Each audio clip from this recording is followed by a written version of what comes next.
이 새벽에 하나님의 말씀을 사모함으로 나오신 여러분 환영합니다. 오늘 함께 나눌 하나님의 말씀은 전도서 10장 12절부터 20절까지의 말씀입니다.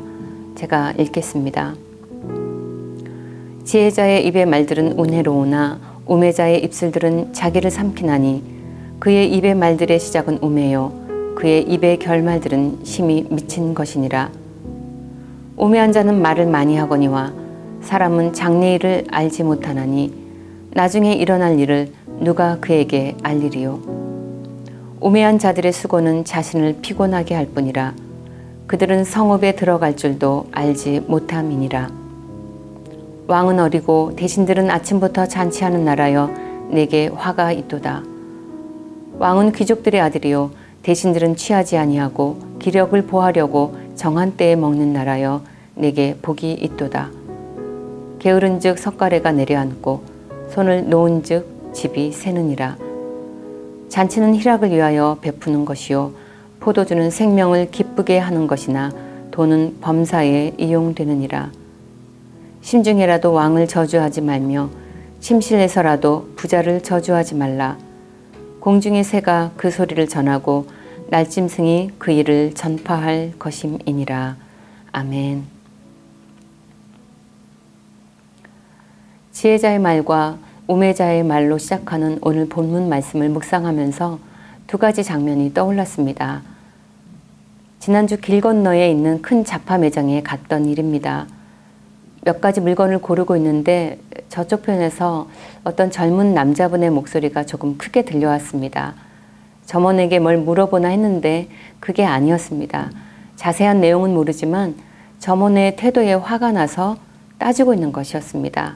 그냥 한두 가지 말하는 것이 아니라 회사에 항의하겠다고까지 몰아세우며 혼을 내고 있었습니다. 잘잘못은 모르겠지만 마음이 참 불편했습니다. 서너 차례 가본 곳인데 거기서 일하는 점원들은 잡다한 물건들을 나르고 진열하고 수시로 물건을 찾는 사람들에게 알려주고 하면서 너무 바쁘고 지친 모습들이었습니다. 다른 점원들은 어느 편에도 못 들고 한쪽에서 난감해하는 모습이었어요. 무슨 일로 저렇게까지 해야 할까? 서둘러 계산을 하고 도망치듯 나왔습니다.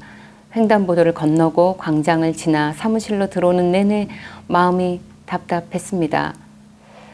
제가 직접 들은 말이 아니어도 비난의 말은 폭력적이고 파장이 큰 것 같습니다. 여러분도 비슷한 경험이 있지 않나요? 직장에서나 가정에서 부모님이나 누구에게서든 꼭 이런 식은 아니어도 불편한 말의 파장 말입니다. 실제로 실험에 의하면 사람의 뇌는 부정적인 말을 긍정적인 말에 비해 3배나 더 강하게 기억한다고 합니다. 그런 말의 파괴력은 말을 낸 사람보다는 들은 사람에게 고스란히 영향을 주는 것 같습니다. 정작 시원히 말을 뱉어낸 사람은 거의 기억도 못하고 평온해 보이죠. 그런데 성경은 다르게 말씀하고 있습니다. 감정이 아니라 그 영향에 대해서 말씀하고 있지요. 12절에서 14절은 지혜자의 말과 우매자의 말을 대비시키고 있습니다. 12절 본문은 지혜자들의 입의 말들은 은혜로우나 라는 말로 지혜자의 말에 대해서는 이렇게만 언급하고 지나갑니다.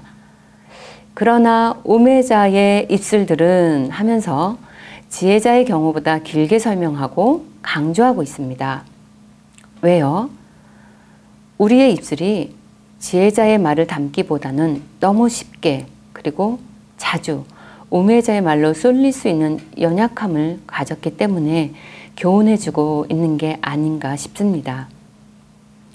본문은 우매자의 말을 그 특징을 이렇게 말합니다.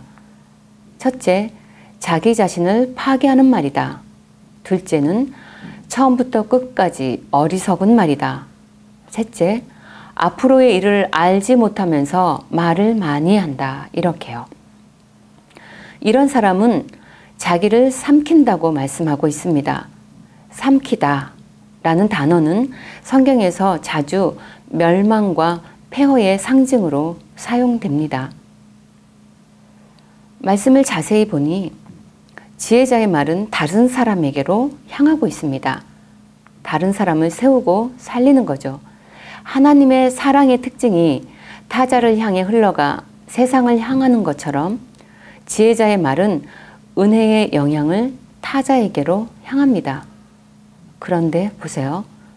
우매자의 말은 자기 입술에서 나와 다른 사람은 물론이고 그 파장이 자기에게 돌아와 결국은 자기를 망가뜨리고 파괴하는 결과를 가져온다고 본문은 말씀하고 있습니다. 자기 자신에게서 나온 말이 그의 온 생활과 삶의 질서를 망치고 삼켜버리는 것입니다. 자신의 말로 결국은 자기가 화를 입고 있다는 거지요. 말은 힘을 가지고 있습니다. 에너지가 있지요. 그 에너지는 양날의 검과 같은 힘을 갖습니다. 때로 살리거나 때로는 죽이기도 하죠. 유난히 말에 힘을 가진 사람들이 있습니다. 권위자들입니다. 권위자들에게는 그들의 말에는 힘이 있습니다. 하나님이 주신 권위들이 있어요. 하나님이 자녀들에게 세우신 권위자는 부모님입니다. 가정에서 아내들에게는 남편을 권위자로 세우셨습니다. 교회에서는 목회자나 교사들에게죠. 권위자들의 말에는 힘이 있기에 능히 사람을 일으키기도 하지만 그 힘이 잘못 사용되었을 때 가진 파괴력은 그만큼 큽니다. 그래서 자녀들은 부모님에게나 선생님들에게서 곧잘 상처를 입습니다. 감수성이 예민한 사춘기 나이에는 더욱 그렇습니다. 부모님들이라는 그 권위자들에게서 받은 그 말의 힘이 크기 때문입니다. 사람을 한 번에 파악하는 비법이 있다고 합니다. 바로 말입니다. 말하는 것을 보면 그 사람이 어떤 사람인지 알 수 있습니다. 어떤 말이 오가는지를 보면 그 공동체가 어떤 공동체인지 알 수 있습니다. 우리 가정에는 어떤 말이 오고 갑니까? 그리고 내게서 나가는 말은 어떤 말입니까? 하나님은 내게 어떤 권위를 주셨습니까? 여러분이 부모입니까? 나한테서 나가는 말이 어떠한 생명의 말이 생명의 힘이 실려 있는가를 들어보세요. 우리는 다른 사람의 말은 듣고 있지만 내 말이 다른 사람에게 어떻게 들리는가는 주의를 기울이지 않습니다. 오늘 하루 내가 하는 말을 내 귀로 들어보세요. 부모이십니까? 자녀의 마음에 생기가 돌게 하고 용기를 주고 웃게 하는 말들을 했으면 좋겠습니다. 그리고 여러분이 자녀입니까? 부모님도 자녀들의 말에 깊은 상처를 받곤 합니다. 부모님에게 부드러운 말로 그분들을 지지했으면 좋겠습니다. 오늘 말씀을 묵상하면서 떠오른 두 번째 장면은 우리 교회에 있는 화분들입니다. 이 화분들을 유심히 살펴보신 적 있나요? 이 화분들이 우리 교회로 옮겨지기 전에는 화원의 온실에서 아주 안전하게 있었을 것입니다. 그러니 갑자기 환경이 바뀐 화분들이 한바탕 앓겠구나 생각했습니다. 그런데 예상 밖에 참 잘 자라주고 있습니다. 연한 가지와 이파리를 계속해서 내고 있는 것을 가까이서 살펴보면 볼수록 참 기특하고 사랑스럽습니다. 물론 물도 정기적으로 주고 있고 빛도 받고 있고 공기도 공급받고 있지요. 그런데 다른 이유를 생각해 보았습니다. 저희 교회 공간에 오고 가는 많은 성도님들이 하시는 말들이요. 감사의 말, 사랑의 말, 서로 반기고 환영하는 말들이라는 겁니다. 적어도 교회 공간 안에 있는 말들은 긍정과 축복의 말들, 격려하고 세우는 말들인데 그것을 매일, 매주, 몇 달 동안 이 생명의 말들을 듣고 있으니 참 잘도 크는구나 하는 생각을 한 것입니다. 여러분, 말하기가 참 중요한 시대입니다. 자기 생각을 잘 얘기하는 것이 개인의 경쟁력이 되는 시대입니다. 그렇지만 상대방에 대한 배려, 관용이 없는 말은 사람을 죽이는 말이 될 수 있습니다. 그리고 그 말은 결국엔 자기를 삼키는 말로 돌아온다고 본문은 말씀하고 있습니다. 성도 여러분, 여러분은 지혜자의 입술을 가졌나요? 우매자의 입술을 가졌나요? 그런데 옳은 말이라고 다 좋은 말이 아닙니다.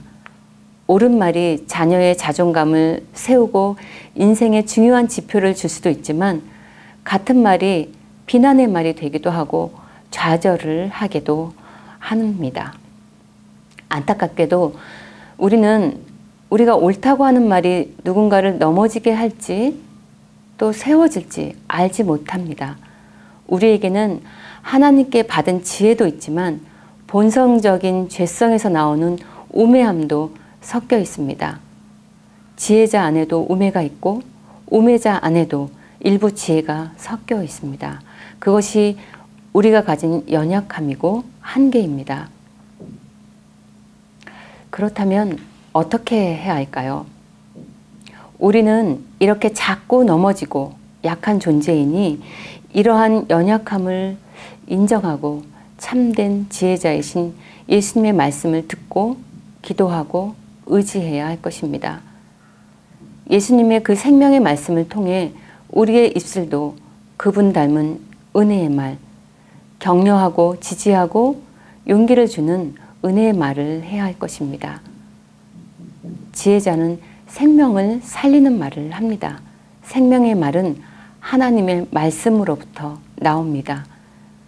주님께 의지하여 은혜로운 말, 생명의 말로 사는 오늘 하루가 되시면 좋겠습니다. 기도하겠습니다. 우리의 생명 되시는 하나님, 주님이 아니고서는 우리 안에 어떤 선한 것이 없음을 고백합니다. 참된 지혜의 왕이신 예수님의 말씀으로 우리의 마음을 채우기를 원합니다.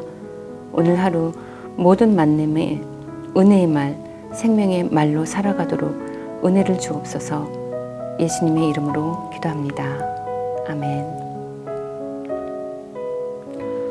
오늘도 두 가지 기도 제목으로 기도의 자리로 나아가겠습니다. 첫째, 우리에게 우매자의 어리석음이 있다면 깨닫게 하시고 예수님의 사랑과 생명을 담은 지혜자의 말을 배우게 하옵소서.